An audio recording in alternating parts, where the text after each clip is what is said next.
వెంకటేష్, అనిల్ రావిపూడి కాంబినేషన్లో సంక్రాంతి కానుకగా జనవరి 14న రిలీజ్ అయిన సంక్రాంతికి వస్తున్నాం చిత్రం భారీ వసూళ్లతో దూసుకెళ్తుంది.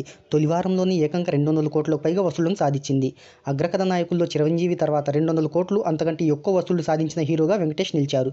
ఈ నేపథ్యంలో 10వ రోజు కలెక్షన్లను తెలుసుకోబోయే ముందు ఒక చిన్న రిక్వెస్ట్, మన ఛానల్లోని వీడియోస్ చూసి నచ్చితే సబ్స్క్రైబ్ చేసి లైక్ కొట్టి షేర్ చేయండి. నటీనటులు, సాంకేతిక నిపుణుల రెమ్యునరేషన్తో పాటు ప్రమోషన్ ఖర్చులు అన్నీ కలుపుకొని 80 కోట్ల రూపాయల బడ్జెట్తో వెంకటేశ్వర క్రియేషన్స్ బ్యానర్పై నిర్మాత దిల్ రాజు నిర్మించారు. ఈ చిత్రం ప్రీ రిలీజ్ బిజినెస్ ఒకసారి చూసుకున్నట్టయితే ఆంధ్ర, నైజాంలో 33 కోట్లు, ఇతర రాష్ట్రాలు, ఓవర్సీస్తో కలిపి 9 కోట్ల రూపాయలు జరిగింది. అలా ప్రపంచవ్యాప్తంగా ఈ చిత్రానికి 42 కోట్ల ప్రీ రిలీజ్ బిజినెస్ జరిగింది. తొలి రోజు భారీ ఓపెనింగ్స్ అందుకున్న ఈ చిత్రం నేటి వరకు అదే జోరును కొనసాగిస్తుంది. ఇప్పటికే తెలుగు రాష్ట్రాల్లో 94.45 కోట్ల షేర్ను రాబట్టింది. రామ్ చరణ్ రంగస్థలం తెలుగులో రాబట్టిన 95.27 కోట్ల షేర్ను దాటేసింది. ఇక మెగాస్టార్ నటించిన నరసింహారెడ్డి సినిమాకు కొద్దిగా దూరంలో అయితే ఉంది. ఈ చిత్రం 10 రోజుల్లోనే పెట్టుబడిని వెనక్కి రాబట్టి 80 కోట్లకు పైగా లాభాలను తెచ్చిపెట్టింది.